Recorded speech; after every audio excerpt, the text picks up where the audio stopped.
Yesus, Engkau sukacita kami, Engkau pengharapan kami, Engkau batu karang perlindungan kami. Terima kasih kalau kembali hari ini kami diizinkan ada di tempat ini, di dalam hadirat-Mu. Berkati pemberitaan firman Tuhan lewat Mazmur 16, berkati youth Bible study hari ini juga. Dan kami bersyukur buat Vita yang men-take care anak-anak nursery.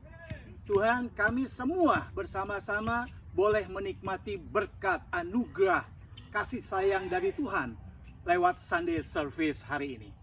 Lidah mulut bibir hamba-Mu ini kiranya Engkau urapi, sehingga yang keluar daripada lidah mulut bibir hamba ini sungguh-sungguh Tuhan sempurnakan dan jadi berkat buat kami. Inilah doa kami Tuhan, dalam nama Yesus kami naikkan doa ini. Haleluya, amin, amin. Oke, youth silakan mungkin menuju di tempat, di tenda yang sudah disiapkan. Bapak Ibu Saudara yang saya kasih dalam Tuhan, hari ini kita bersyukur kembali Tuhan izinkan kita ada di dalam hadirat-Nya.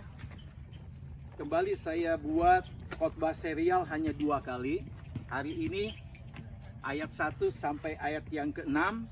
Minggu depan di rumah Pasar Ibu Wenas dalam rangka party ulang tahun Siska dan Amanda. Minggu depan kita akan bahas ayat-ayat 7 sampai 11 ya. Dan ayat yang minggu depan menjadi tema buat kita, Engkau memberitahukan kepadaku jalan kehidupan. Di hadapan-Mu ada sukacita yang berlimpah-limpah. Di tangan kanan-Mu ada nikmat senantiasa. Saya percaya ayat ini bukan khusus untuk tuan rumah, khususnya yang birthday girl dan birthday mom, tapi ini untuk kita semua minggu depan. Namun hari ini mari kita nikmati sama-sama dalam ayat-ayat sebelum ayat 7, yaitu ayat 1 sampai ayat yang ke-6. Saudara, lewat Mazmur 16 ini, saudara dan saya akan mengetahui dengan jelas bagaimana sikap pemazmur terhadap Tuhannya. Kalau hari ini kita sudah disaksikan lewat Siska yang pas hari ini ulang tahun.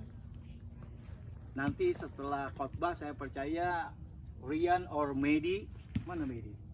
Pasti akan bersaksi bagaimana pimpinan Tuhan dalam mengantar putri kesayangannya ya ke East Coast.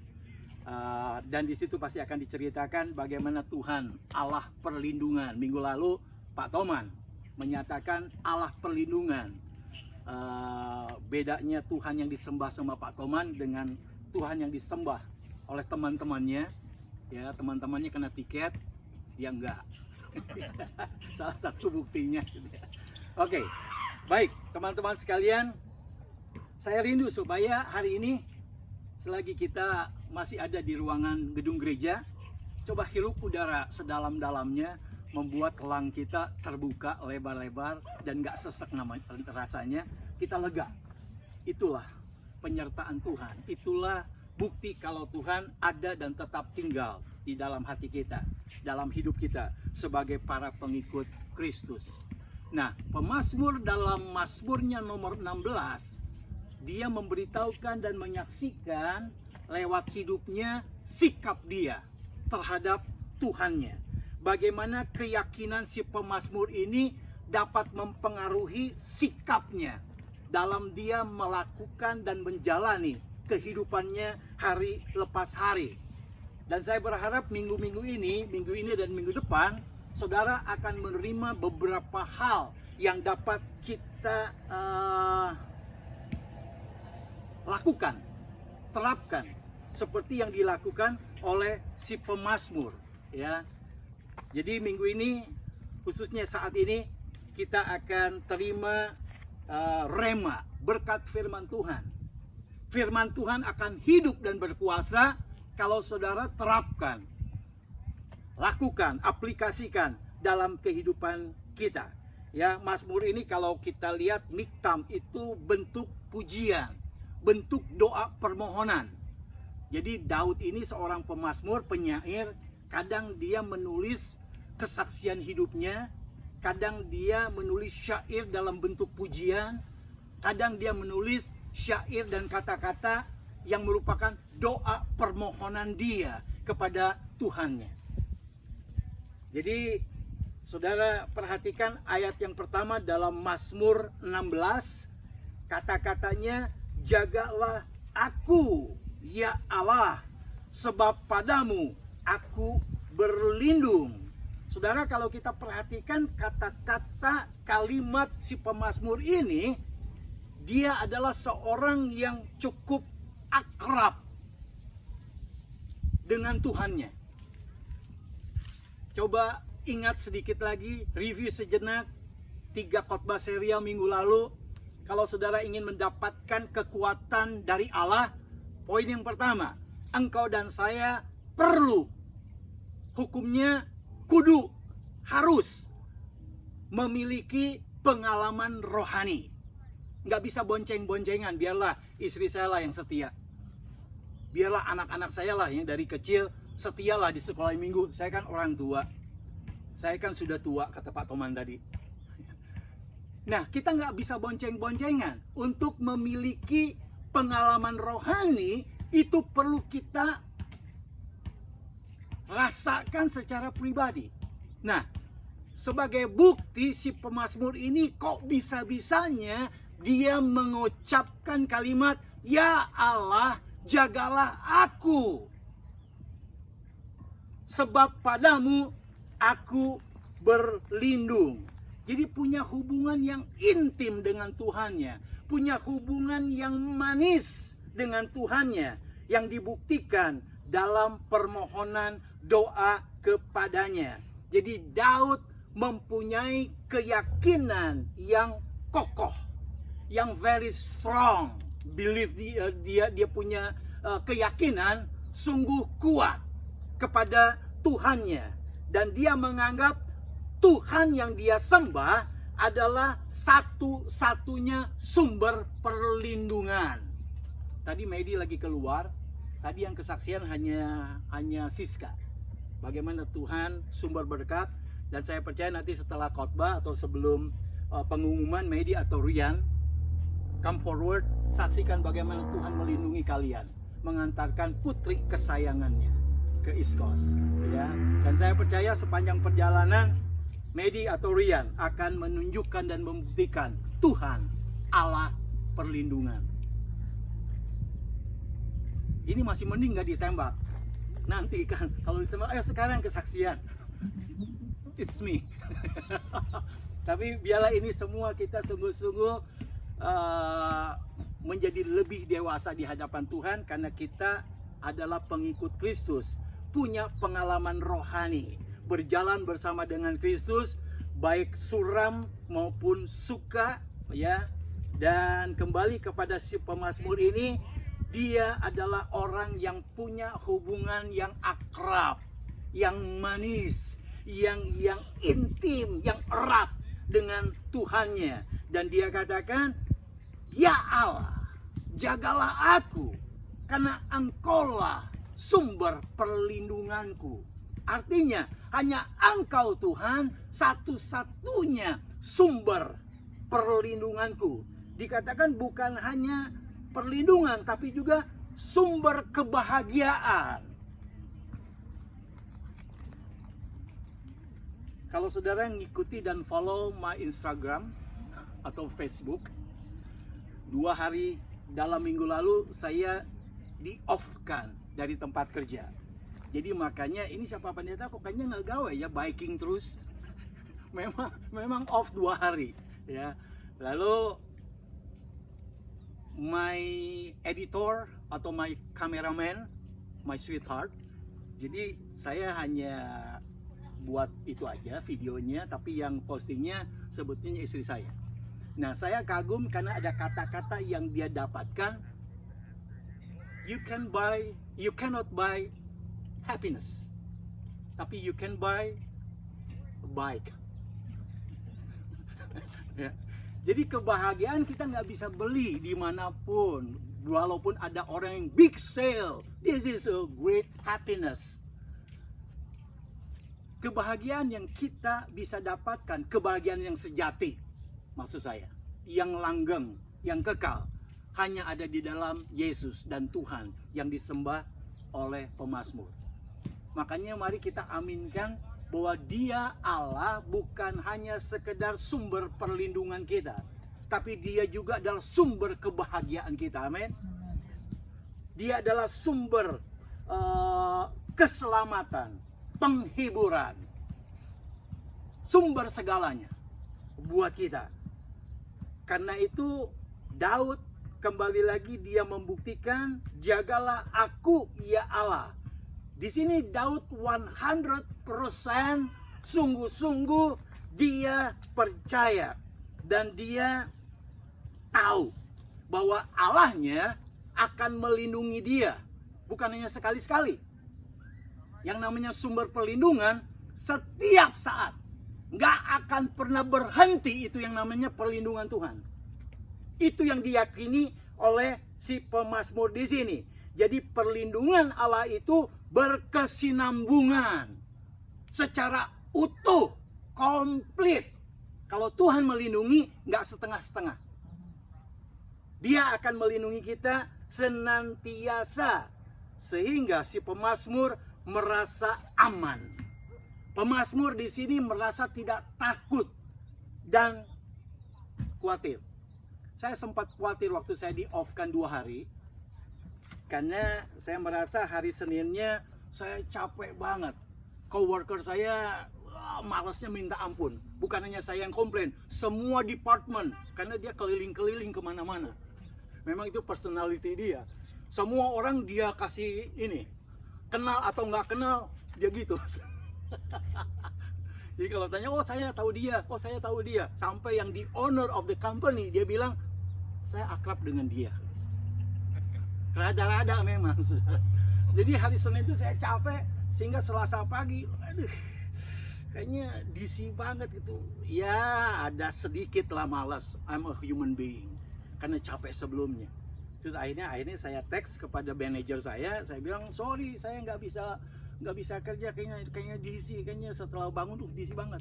Nah, right away itu si manajer, Danny, I think it's better for you to getting the COVID test.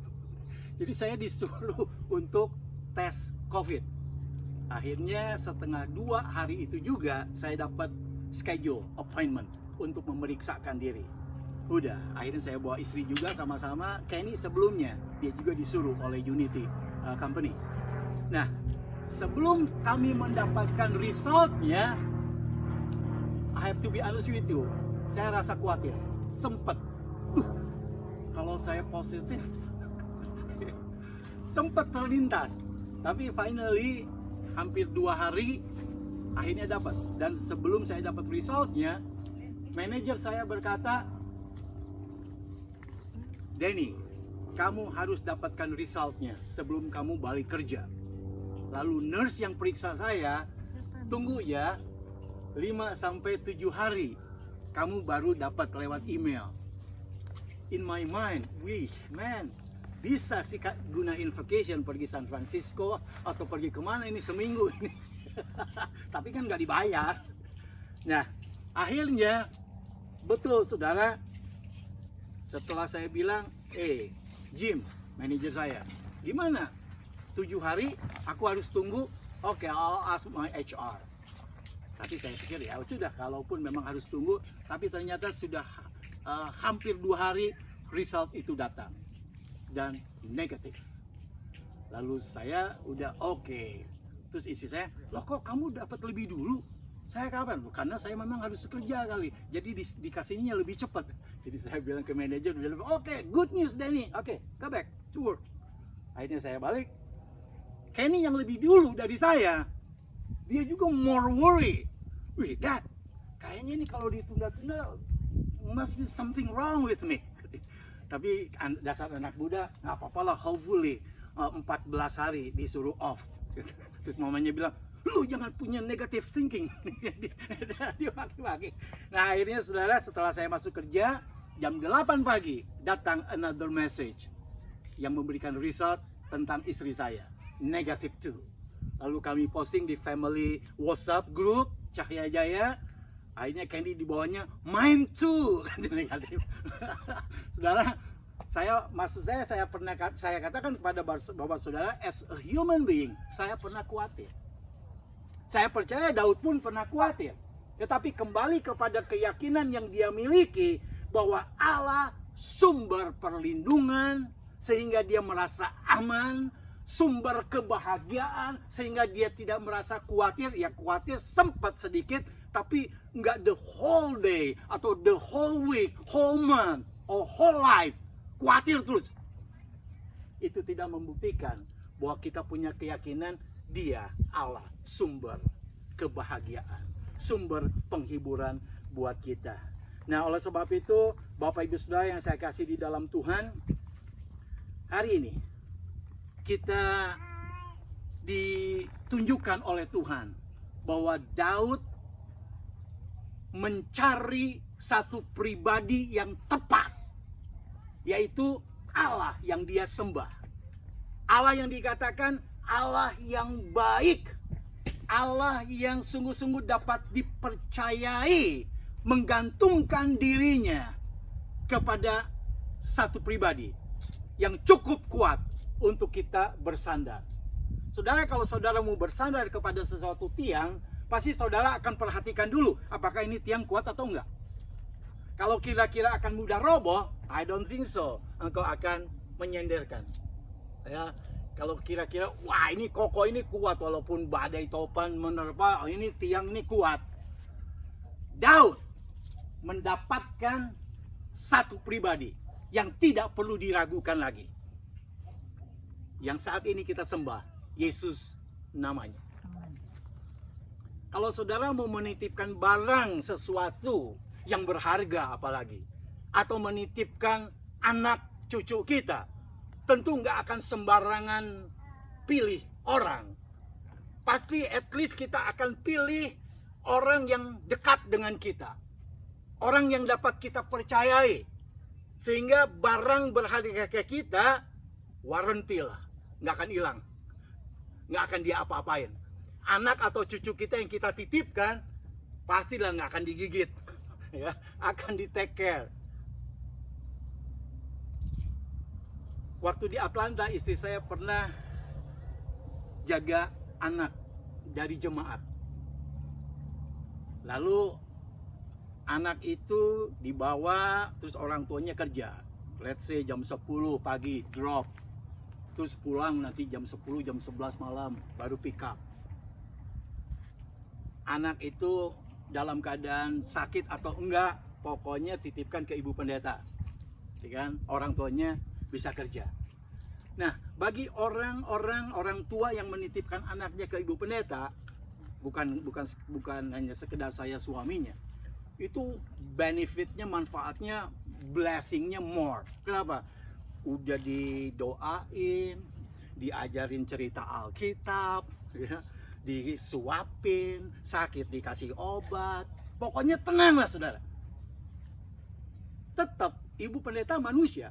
Nah, apalagi ini yang Daud katakan Allah, satu pribadi yang menjadi sumber segalanya, yang patut diandalkan, satu pribadi yang tepat, yang bisa kita percayai dan bersandar kepadanya. Nah, saudara yang saya kasih dalam Tuhan, jangan khawatir. Sepulang dari tempat ini, saudara perteguh imanmu. Memang Allah yang kita sembah saat ini adalah Allah yang sanggup menjaga kita senantiasa. Satu saat papa saya pernah visit kami ke Atlanta, yang kedua kali kalau nggak salah. Lalu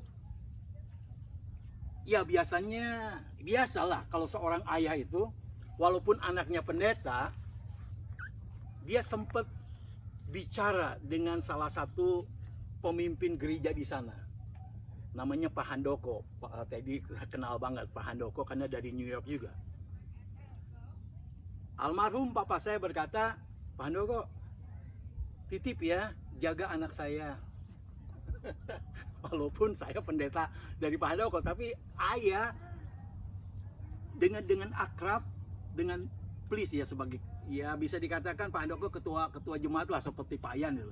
Jadi almarhum papa saya bilang, Pak Handoko tolong ya titip anak saya. Oke om, beres, sip gitu. Nah akhirnya begitu, satu saat kami setelah 9 tahun melayani di Atlanta, dan berdasarkan pergumulan, rencana Tuhan, dan akhirnya kami kembali ke New York. Nah satu ketika setelah 1 tahun kemudian, saya dapat telepon dari Indonesia yang memberitahu bahwa ayah saya meninggal dunia di Sukabumi. Akhirnya ya sudah, kami dalam suasana duka cita. Lalu nggak lama kemudian berdering telepon dari Atlanta, Handoko. Lalu saya terima, Handoko gimana? Lalu dia katakan, kami turut berduka cita ya Pak Pendeta. Oh ya, thank you. Saya jadi ingat, dia bilang, almarhum titip ke saya, Pak Handoko, tolong ya jagain anak saya. Saya katakan, ya beres om. Seandainya saya bisa dan sempat ngomong lagi dengan almarhum, saya akan ngomong ke papanya Pak Pendeta. Apa yang akan diomongkannya? Iya om, saya coba jagain, tapi anaknya nggak mau dijagain. Saya terbahak-bahak tertawa. Oh iya, anaknya nakal ya Pak Handoko. Karena selama 9 tahun, sejak saya pindah kembali ke New York, itu ada beberapa jemaat di Atlanta termasuk Pak Handoko marahnya karena sebel, senang betul ke saya karena kecewa maksudnya. Itu di beberapa tempat biasanya kejadian seperti itu. Ada orang-orang yang akhirnya sebel dengan saya, senang betul karena nggak mengerti rencana Tuhan, akhirnya kecewa, akhirnya merasa, nah ini salah satunya Pak Handoko. Jadi lewat duka cita yang saya alami, ada rekonsiliasi yang saya dapatkan. Akhirnya sejak itu kami kembali berhubungan dengan, ya cukup ya seperti dulu, memang sudah kenal dari sejak waktu di New York ya. Ini jemaat pertama di New York, seperti tadi jemaat pertama di New York. Jadi mereka akrab sekali. Nah, saudara, kembali lagi bahwa hanya Tuhan yang sanggup menjaga kita senantiasa. Cari dan dapatkan pribadi seperti yang diperoleh oleh si pemazmur, yaitu Tuhannya. Makanya di dalam ayat yang kedua dikatakan, Engkaulah Tuhanku, tidak ada yang baik bagiku selain Engkau. Nah di sini kita lihat bagaimana si pemazmur mengutamakan Tuhan di atas segala-galanya. Walaupun mungkin sometimes ada sesuatu yang lebih menarik yang dia lihat, tetapi Daud tetap mengatakan dia Tuhan yang baik. Ya, dia Tuhan yang sungguh-sungguh dapat diandalkan. Jadi keyakinan si pemazmur ini secara mendalam, akarnya itu nembus sampai kedalaman isi hatinya, sampai dia menempatkan Tuhan dalam kehidupannya di posisi yang tepat, nggak terbalik. The first priority dalam hidupnya yaitu Tuhannya yang dia sembah. Jadi bukan hanya sekedar teori atau dogma, doktrin semata-mata, tapi ini menjadi satu keyakinan yang dijalani dalam kehidupannya, mengutamakan Tuhan di atas segala-galanya. Si pemazmur katakan, ya Allah, ya Tuhanku, tidak ada yang baik bagiku selain Engkau. Saudara, kalau di dalam kehidupan seseorang tidak ada berkat Tuhan, tidak ada Tuhan dalam hidupnya, apapun yang dia lakukan, nothing. Ini kata-kata sederhana yang boleh saya sampaikan seperti yang disampaikan oleh Daud. Engkaulah Tuhanku, ya Allah. Tidak ada yang baik selain Engkau. Beranikah saudara dan saya di tengah-tengah situasi kondisi seperti ini? Saya tidak tahu kedalaman isi hati Bapak Ibu Saudara. Bagaimana bisnismu, bagaimana pekerjaanmu, bagaimana situasi rumah tanggamu, bagaimana hubunganmu dengan Tuhan. Masihkah engkau mau dan tetap berkata seperti pemazmur dalam ayat yang kedua, Engkau ya Allahku, tidak ada yang baik selain Engkau. Mungkin kalau kita hanya sekedar menghafal ayat ini, semua orang bisa mengucapkan. Tapi ketika kita menjalaninya dalam hidup kita, waktu kita sakit, makanya teman saya katakan, next time kalau kamu mau call off, jangan bilang DC. Sakit gigi lah, atau back pain. Saya bilang, saya nggak bisa ngebohong ya. Begitu bangun rada liar, bahasa Jermannya. Rada pusing sedikit, ya saya ngomong gitulah. Tapi memang kebetulan ada teman saya, istrinya positif. Bukan positif hamil, positif COVID. Nah si suaminya akhirnya didapatkan, dia positif juga. Dia deketan dengan saya departemennya. Dan saya pernah jual beli go-kart ke dia. 1 hari sebelum dia disuruh diam di rumah, saya terima cashnya dari dia. Jadi saya mikir, wah jangan-jangan ini cashnya kena ke saya. Makanya saya mengiyakan si manajer, Danny, you have to get the COVID test. Tapi ada untung, bukan ada untungnya, puji Tuhan, semua peristiwa ada dalam pengawasan Tuhan. Kalau nggak gitu, saya nggak pergi-pergi. Akhirnya saya seluruh keluarga dites dan semuanya negatif. Dan ini menjadi kesaksian buat kita semua, karena ada orang 6 bulan nggak ada simptom seorang ibu. Begitu terima tes, you sudah 6 bulan. Kamu sudah positif sejak 6 bulan, tapi nggak ada simptom. Sampai akhirnya dites dan dokter katakan, you are positive sejak 6 bulan yang lalu. Saya tidak menakut-nakuti Bapak Ibu Saudara, tapi maksud saya, mari kita jadikan Allah tempat perlindungan, senantiasa selamanya berkesinambungan. God be with us, karena Dia adalah Allah kita yang luar biasa. Oke, kita lanjutkan ayat 3 sampai ayat yang keempat. Ayat 3 sampai ayat 4 katakan, orang-orang kudus yang ada di tanah ini, merekalah yang orang mulia yang selalu menjadi kesukaanku. Bertambah besar kesedihan orang-orang yang mengikuti Allah lain. Aku tidak akan ikut mempersembahkan korban curahan mereka yang dari darah. Juga tidak akan menyebut-nyebut nama mereka di bibirku. Saudara, saya copy langsung dari judul perikop Mazmur 16. Bahagia orang saleh. Kalau saya create itu judul, mungkin saudara termasuk saya deny, oh I'm not holy man.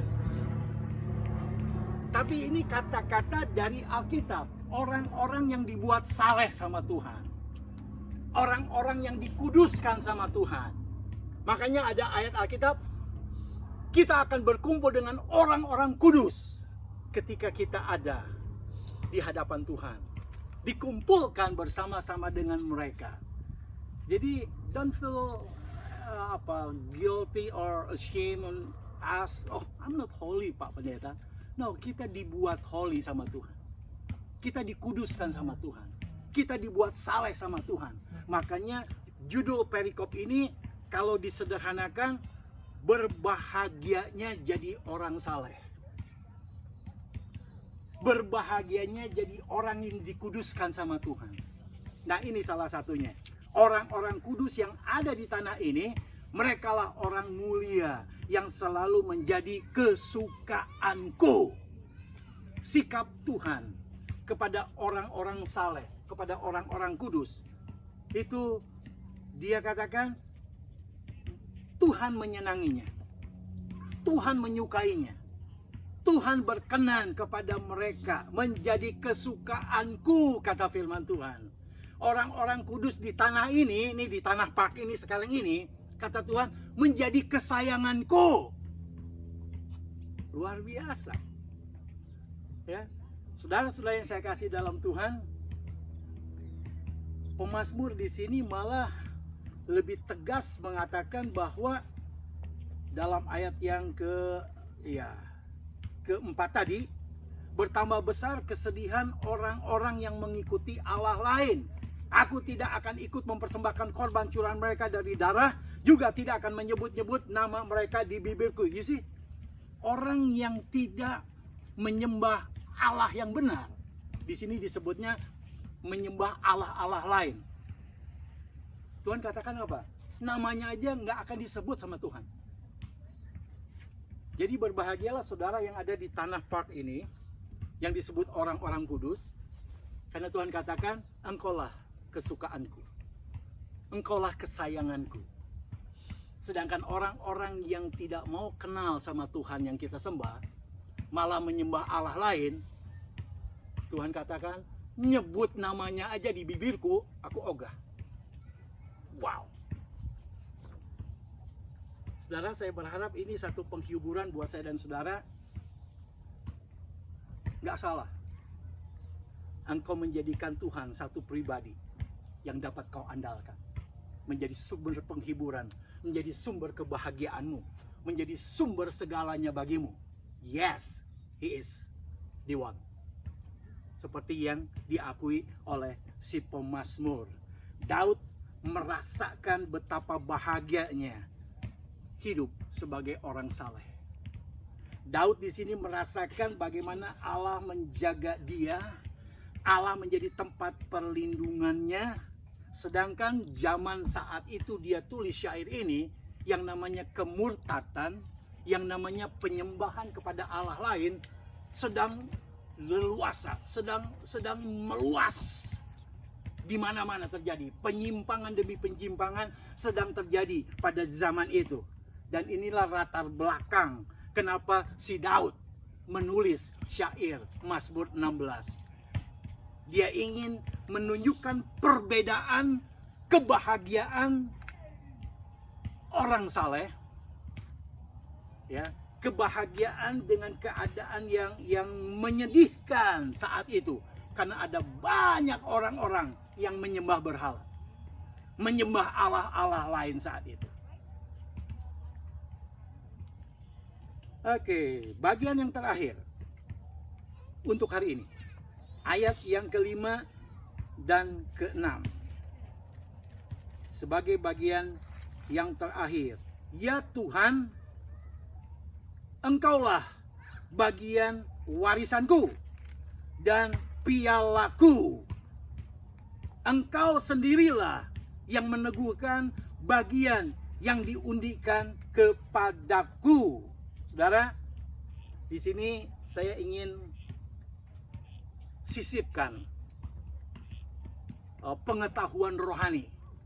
Artinya pada zaman itu yang namanya tanah perjanjian itu dibagikan sama Tuhan kepada ke-12 suku Israel. Nah, hanya salah satu suku yang nggak berhak untuk terima tanah perjanjian. Suku apa? Suku Lewi. Daud itu datang dari keturunan suku Lewi. Dia tidak punya hak untuk memperoleh bagian dari tanah perjanjian. Nah, makanya dia katakan, it's okay, aku nggak mendapatkan tanah perjanjian, tetapi Engkau sendiri Tuhan yang jadi warisanku.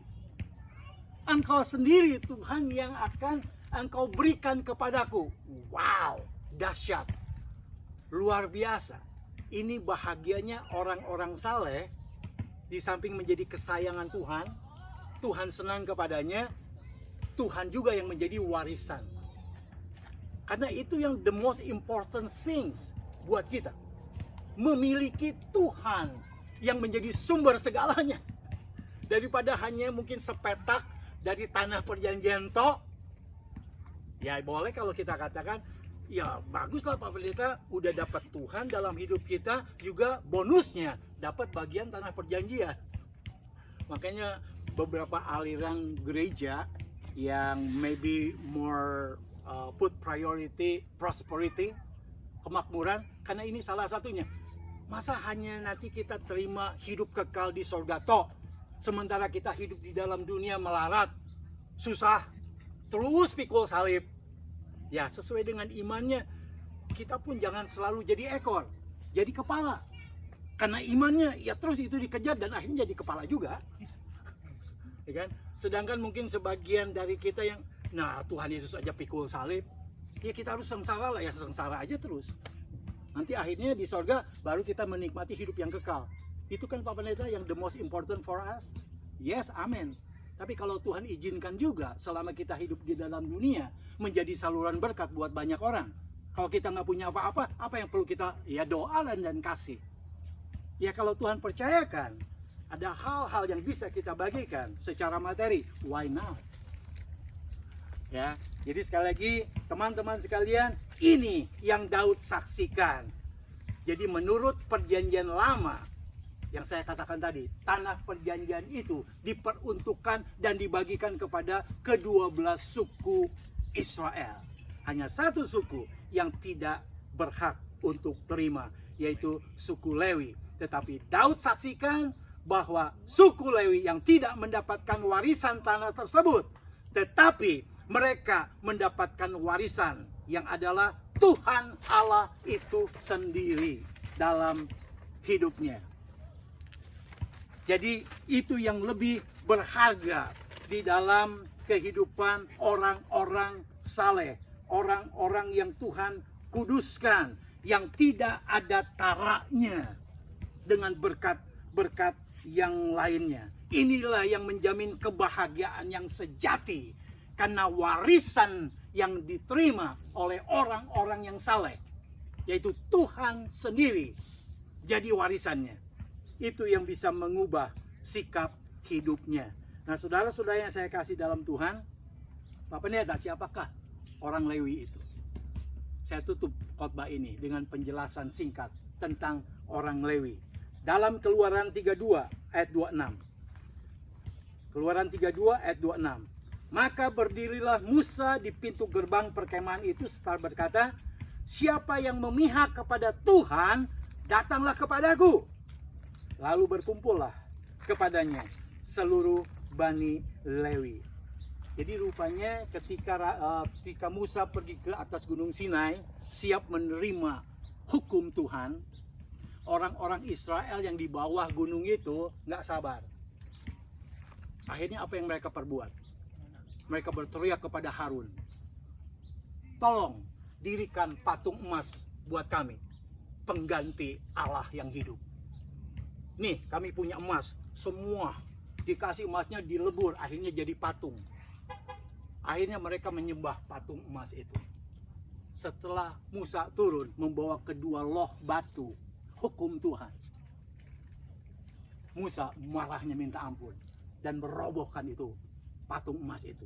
Sampai dia katakan, siapa yang mau berpihak kepadaku, menyembah Allah yang hidup, yang benar, datanglah. Dan akhirnya seluruh Bani Lewi datang dan ikut. Jadi dalam bahasa yang sangat sederhana, siapakah orang Lewi sekarang ini? Adalah orang-orang yang menyembah Tuhan Allah yang hidup. Bukan hanya sekedar so spesifik. Oh, Bani Lewi itu kan yang menyiapkan tenda untuk ibadah, yang memainkan musik, yang menyampaikan firman Tuhan, yang memimpin ibadah. Itu Bani Lewi. Memang spesifiknya tugas orang-orang suku Lewi lebih praktikal dalam ibadah yang dilakukan setiap saat. Tetapi berdasarkan firman Tuhan yang saya kutip, Bani Lewi adalah orang-orang yang menyembah Allah yang hidup. Bukankah kita semua? Bukan hanya setiap hari Minggu toh, pasti setiap hari dengan caramu, santapan rohani atau bacaan Alkitab secara berurutan, terjadwal, apapun yang engkau lakukan setiap hari untuk menunjukkan intimnya, akrabnya, manisnya hubunganmu dengan Tuhanmu, itu yang menunjukkan bahwa kita adalah keturunan suku Lewi yang mendapatkan warisan langsung dari Tuhan. Tuhan sendiri yang menjadi warisan kita, seperti yang dikatakan oleh Daud. Berbahagialah Bapak, Ibu, Saudara yang hari ini datang bersama-sama untuk menyembah Allahnya Daud. Dan kita bersyukur karena Dia adalah Allah segalanya buat kita. He is my everything, He is my all. Ada pujian zaman baheula kedua kan, dialah segalanya, Dia bagiku, dialah segalanya, besar kecil seperti air madu dari batu karang, air madu yang manis. He is my everything. Yes, yes Lord, You are my everything. Oke, mari kita tundukkan kepala, kita akan berdoa.